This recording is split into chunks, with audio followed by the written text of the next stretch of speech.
at it again, and we were speaking on this topic the other day. I don't remember the specific video, but I do remember touching on this and you know, briefly mentioning we should dive into it deeper.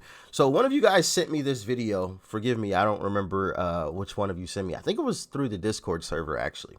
If you want to join the Discord server, which is basically a glorified chat room, it should be the second link down below. It's one of the links down below in the description box. All right.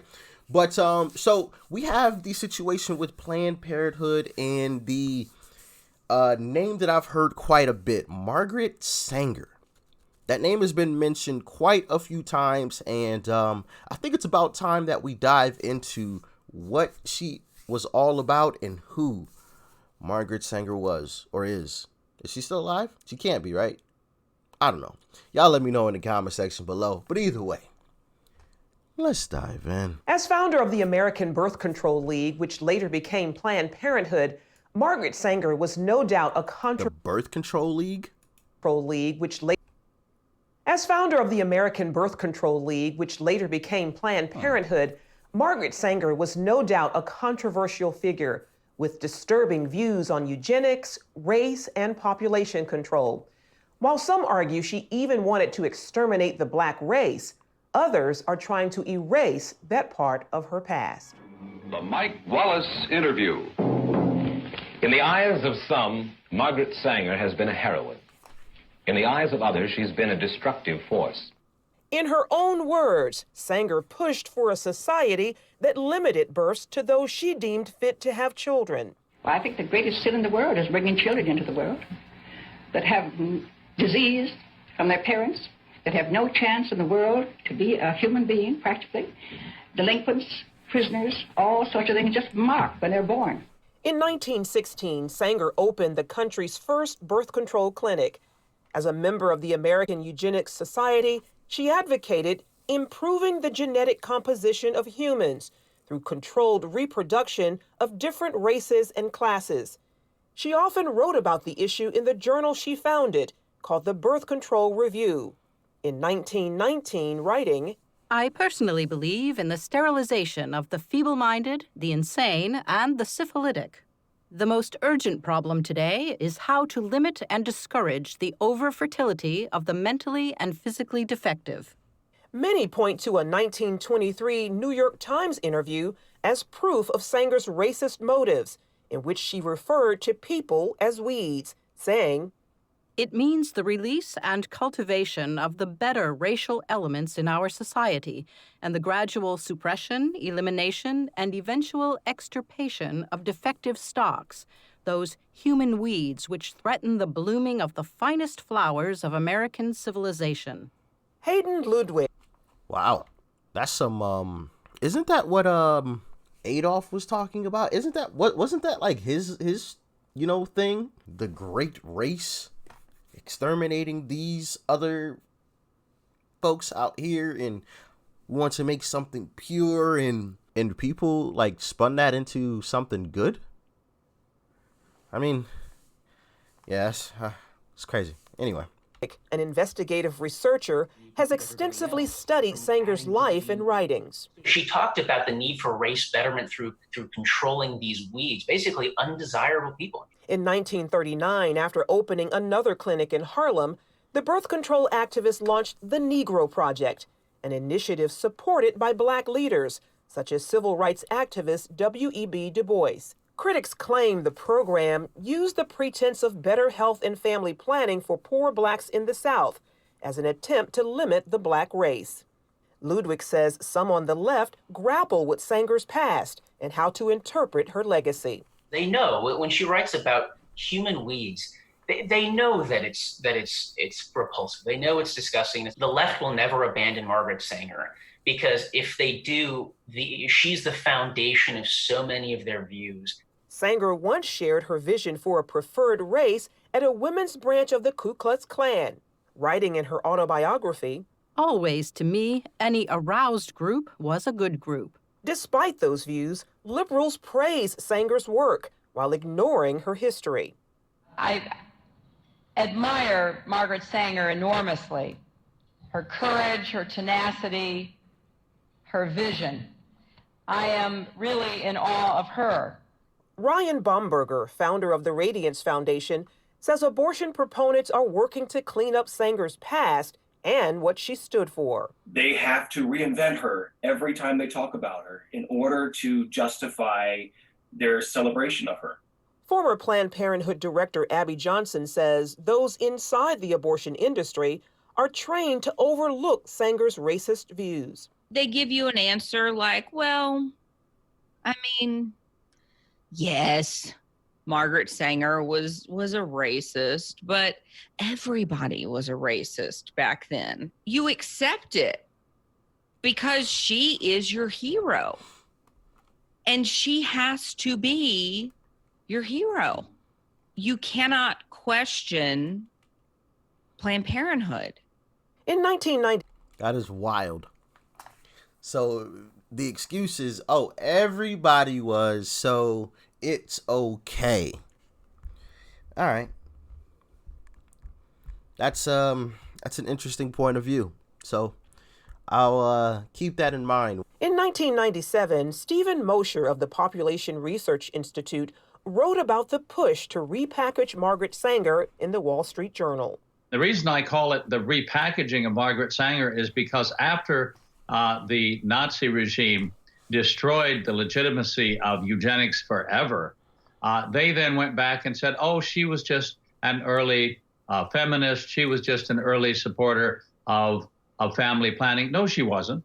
No, she was a supporter of giving IQ tests to people. She was in favor of using those IQ tests to determine who should be sterilized and who should have children. In a response titled The Demonization of Margaret Sanger, Alexander Sanger, her grandson and president of Planned Parenthood at the time, called Mosher's editorial unfair. In the same piece, although I do agree, some people shouldn't be having kids out here. You know, you see some of these videos that are just absolutely positively just ridiculous, and I feel so bad for some of these kids. But at the same time, you can't force somebody to do so. That's just a fact. I mean, you see some of these videos. For example, one thing that I really, really hate is when I see people smoking in the car with their kids. I hate that.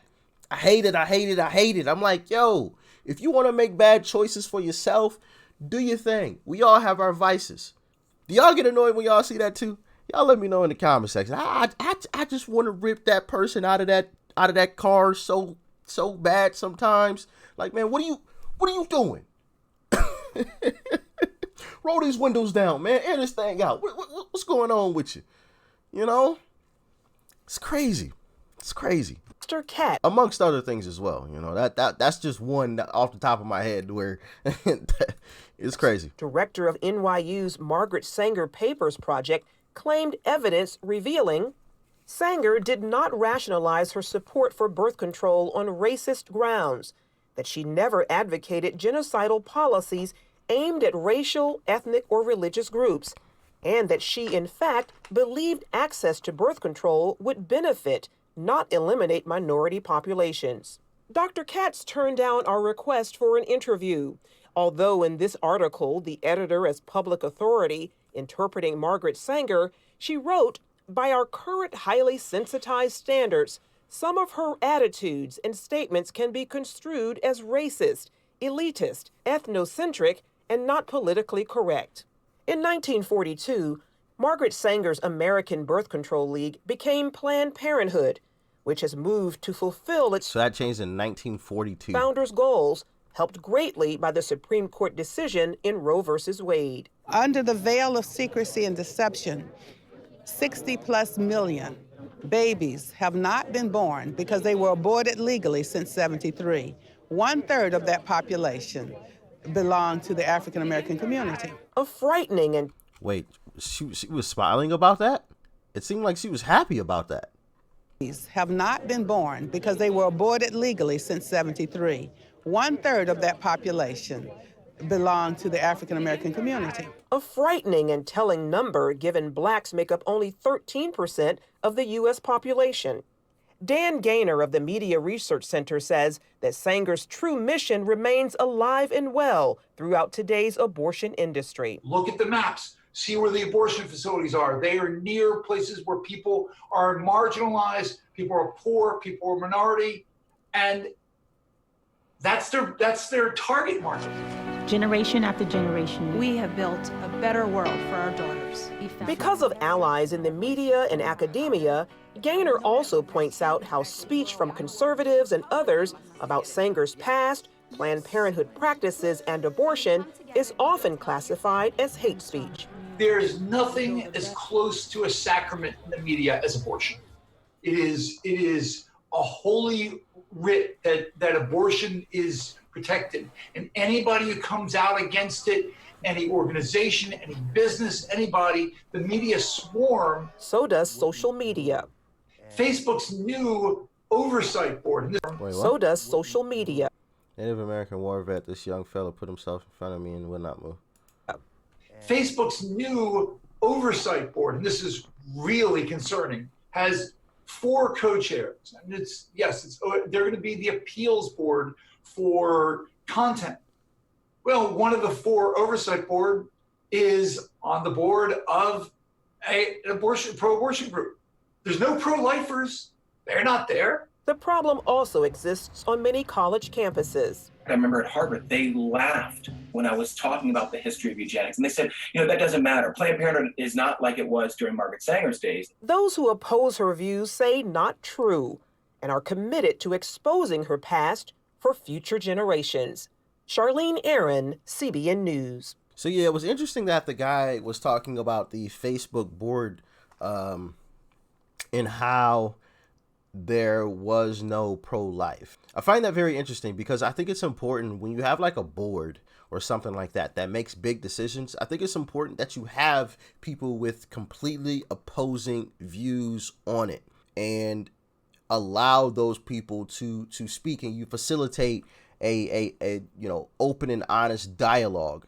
When you don't have that, I think you run into issues, you run into problems because you live in an echo chamber and you don't have any pushback, which I think is important. It's important to question your beliefs from time to time. I personally think that's important. Well, keep in mind, this is a serious matter. You're trying to revise history to suit a political agenda and suit a political argument. The source of that story, curiously, is a group called NewsGuard, and what they're self-appointed watchdogs of news organizations, and obviously coming from the left. CBN News had published a series of articles on Alveda King and had quoted her accurately, saying that Margaret Sanger thought that black people were human weeds. Well, he came at us for that and saying you can't quote her accurately. You always have to put a disclaimer that there's no evidence that Margaret Sanger ever used the term human weeds. And he, in turn, quoted Esther Katz, who said that she had reviewed all of Margaret Sanger's papers and couldn't find any evidence that she ever used the term human weeds. Well, she knows full well about that New York Times article, and what she was saying is, well, within her papers, it's not there. But within the public record, it is there. And so there's a conscious effort to rewrite history and declare her as some kind of hero. That Sneaky, sneaky, sneaky. Within her papers, it wasn't there. But in public record, when she went to the newspaper, it was. Sneaky little snakes. We should all look up to and ignore the root of Planned Parenthood, which is quite clearly eugenics. Now, you go back to the title of that New York Times article, and it says, "Creating a Race of Thoroughbreds." So it's selective breeding. That's what this is all about. And within that selective breeding, you have to breed out what you think is undesirable. So, very interesting video there, learning about Miss Margaret Sanger. Like I've stated before, we've heard about her a lot. We've heard her mentioned quite a few times. And I hadn't even heard her name be mentioned until this journey began. Well, not since it began, but maybe, a month ago or so. Never have heard of Margaret Sanger. Never heard the name.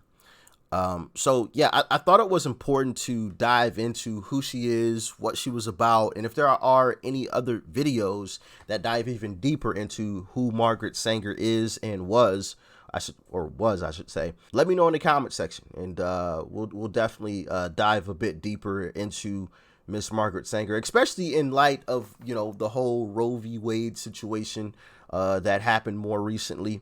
Actually, what was that about? Was that over a month ago now? Time is flying by, man. I don't even know what day it is anymore.